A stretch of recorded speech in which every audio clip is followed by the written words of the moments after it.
नमस्कार।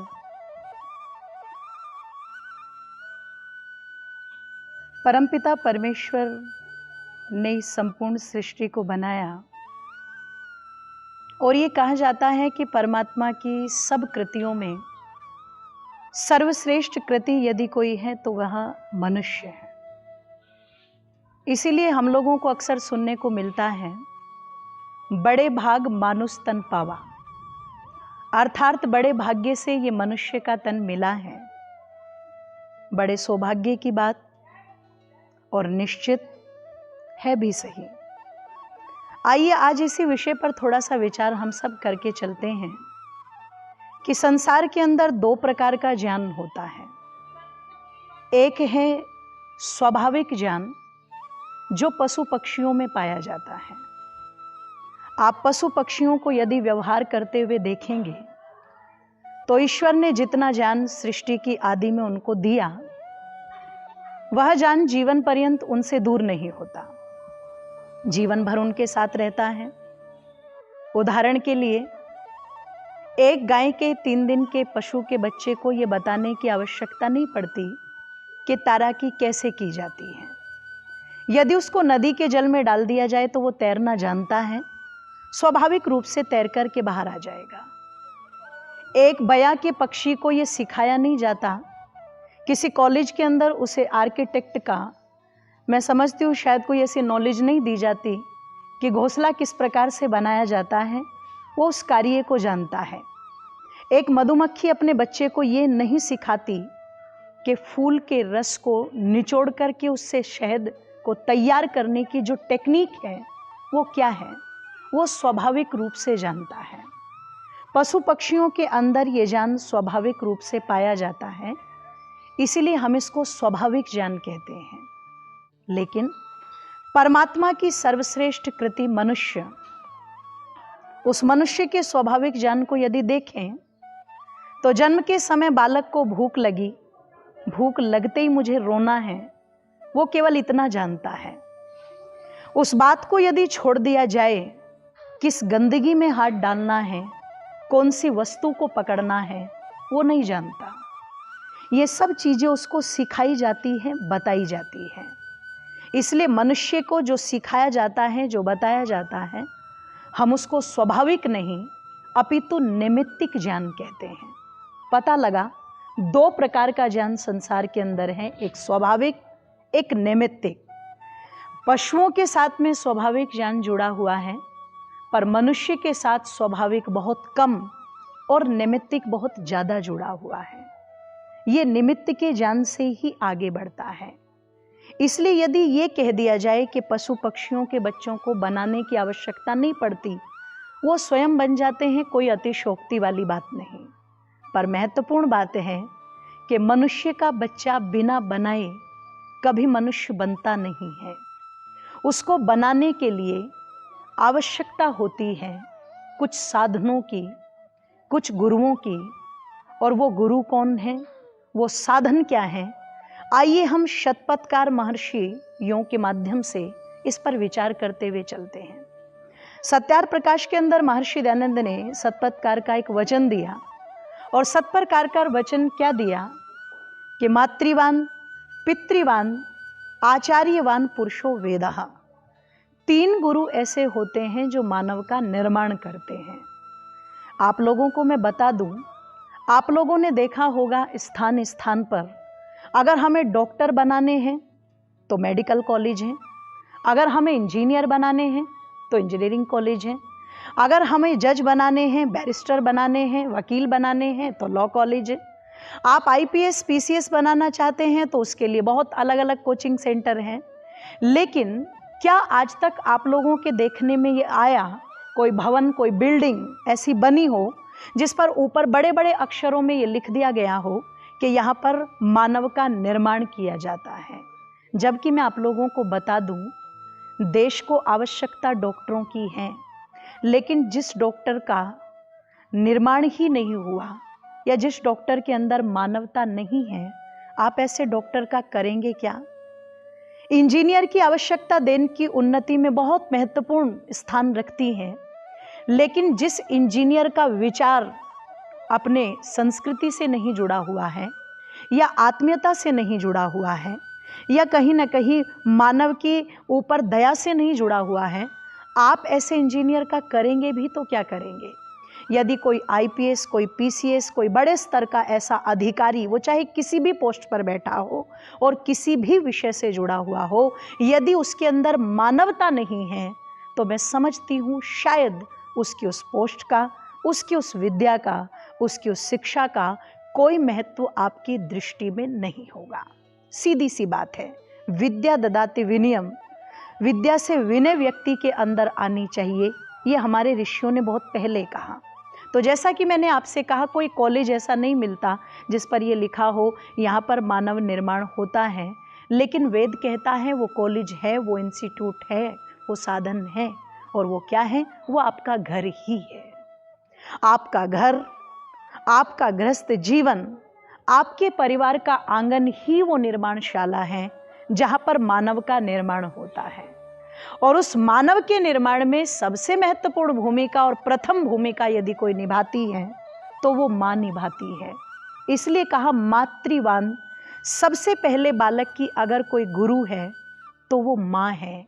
एक माँ अपने बच्चों को अपने संस्कारों से पुष्पित और पल्लवित करके जैसा बनाना चाहे वैसा बना सकती है। वो जैसा एक बालक का निर्माण करना चाहे वैसा कर सकती है। अगर माँ चाहे तो विद्यावती बनकर के भगत सिंह बना सकती है, अगर माँ चाहे तो जीजाबाई बनकर के शिवाजी जैसे वीरों को पैदा कर सकती है, अगर माँ चाहे तो जयंताबाई बनकर के महाराणा प्रताप जैसे क्षत्रियों को पैदा कर सकती हैं। ये निर्माण एक माँ के माध्यम से ही है। पर मेरी माताओं को ज़्यादा खुश होने की आवश्यकता नहीं है, क्योंकि मुझे ये भी कहना पड़ेगा मेरी माताओं कि जब कोई बलात्कारी पैदा होता है तो उस बलात्कारी का जन्म भी किसी माँ की कोख से ही होता है। जब कोई आतंकवादी समाज के अंदर जन्म लेता है तो वह भी किसी माँ के माध्यम से ही संसार में आया है।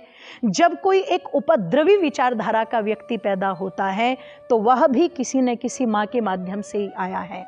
और मैंने अक्सर ये कहते हुए सुना है, निर्भया केस के अंदर एक अपराधी की माँ रो रो कर ये कह रही थी कि मेरा एक ही सहारा है, उस सहारे को क्यों छीन रहे हो, एक मृत्यु के बदले 5 मृत्यु क्यों?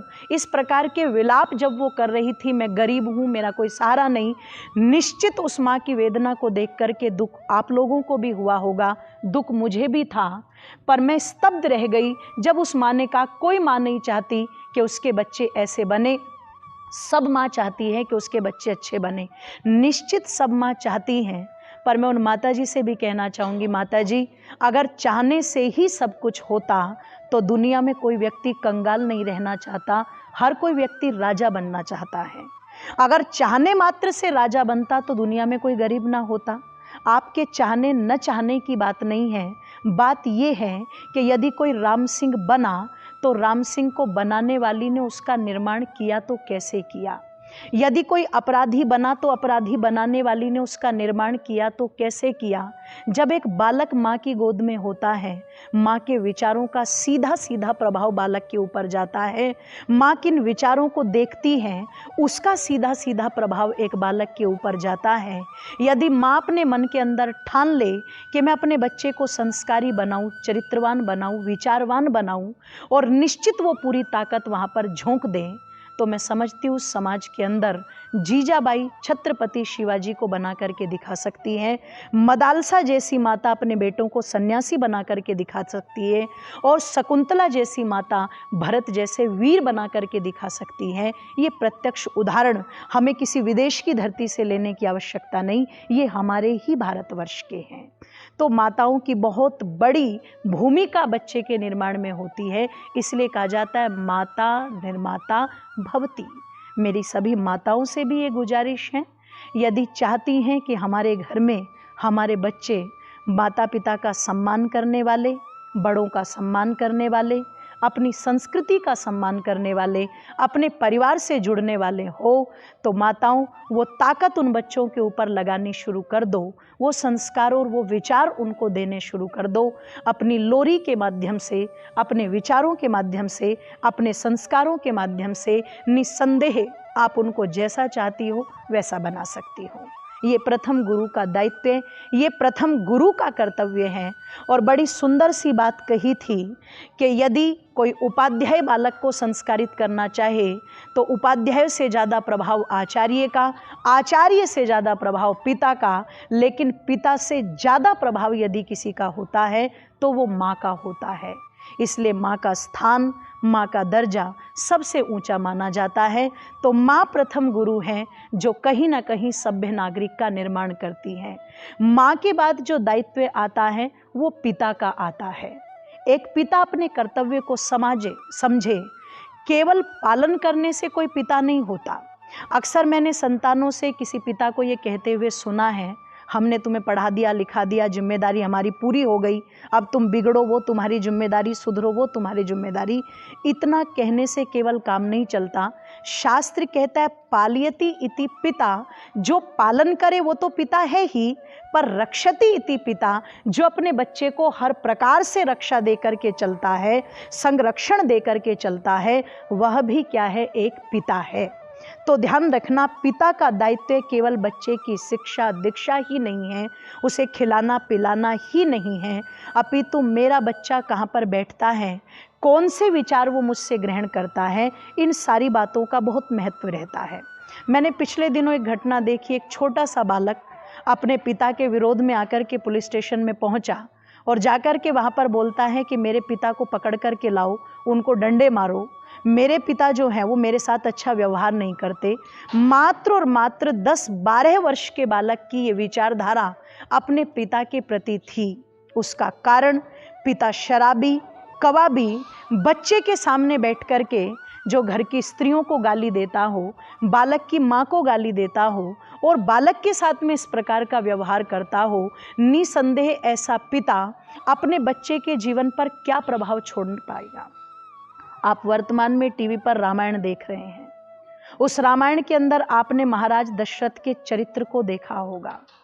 मैं निवेदन आप लोगों के मध्य में कर दूं, महाराज दशरथ के धार्मिक जीवन का मर्यादा पुरुषोत्तम राम के ऊपर इतना गहरा प्रभाव था कि जिस समय लक्ष्मण जी ने क्रोधित होकर के मर्यादा पुरुषोत्तम श्री राम से कहा था कि भैया आप तो केवल सिंहासन पर जाकर के बैठ जाओ, मैं धनुष उठा करके अकेले ही संपूर्ण अयोध्या को, राजा की परिषद को देख लूंगा, तो मर्यादा पुरुषोत्तम राम ने लक्ष्मण जी पर ही क्रोधित होकर के एक बात कही थी कि लक्ष्मण, मेरे पिता दशरथ जितने धर्मात्मा हैं मैं जानता हूँ। आज उनकी स्थिति उस सिंह की भांति है जिस सिंह को पिंजरे में डाल दिया जाए और पिंजरे में डाल करके उसका शिकार किया जाए। निश्चित मैं जानता हूँ मेरे धर्मात्मा पिता जिस व्यवस्था में फंसे हैं वो व्यवस्था भी कहीं ना कहीं धर्म से जुड़ी हुई है, क्योंकि रघुकुल रीत सदा चली आई, प्राण जाए पर वचन न जाई। महाराज दशरथ के उस विचार का प्रभाव राम के जीवन पर यह था कि अपने पिता के वचन को निभाने के लिए किंचित मात्र भी अफसोस श्री राम ने नहीं किया और वो वन चले गए। तो वर्तमान में हमारे पिता भी इस बात पर ध्यान दें, क्या आप अपनी संतानों पर उस प्रकार का प्रभाव छोड़ पाते हैं? क्या आपका चरित्र, आपका विचार भी उनके प्रति इसी प्रकार का है? और यदि पिता का प्रभाव संतान के ऊपर ऐसा है तो निश्चित वो पिता द्वितीय कोटि का गुरु है जो सभ्य मानव का निर्माण करता है। और तीसरे हमारे आचार्य, हमारे शिक्षक, हमारे उपदेशक, हमारे अध्यापक, माता पिता जिनके हाथ में बच्चे की बागडोर सौंप देते हैं, उन आचार्य अध्यापकों का भी दायित्व बनता है। गुरुकुल की प्राचीन परंपरा में एक गुरु कहता था, तुम मेरे दोषों को मत देखना, तुम मेरी अच्छाइयों को देखना, तुम कभी भी मेरी कमियों को मत देखना, तुम केवल मेरे गुणों को देखना और मेरे उन गुणों को देख कर के ग्रहण करना। वर्तमान में भी वो शैली हमारे विद्यालयों के अंदर हमारे अध्यापकों को अपनानी चाहिए, हमारे आचार्यों को अपनानी चाहिए। और केवल भौतिकवादी शिक्षा ही नहीं, अपितु उसके साथ साथ जो हमारी वैदिक शिक्षा है उसके साथ भी आज की संतति को जोड़ें, ताकि एक अच्छी पीढ़ी का निर्माण हो, एक अच्छी मानव सभ्यता का निर्माण हो, हम सच्चे अर्थों में मनुष्य बने और तब जाकर के हम कहें कि निश्चित ये मनुष्य परमात्मा की कृतियों में सर्वश्रेष्ठ कृति हैं। आओ ऐसा मानव निर्माण हम सब इस माध्यम से करें। सभी का धन्यवाद। इति ओम शांति।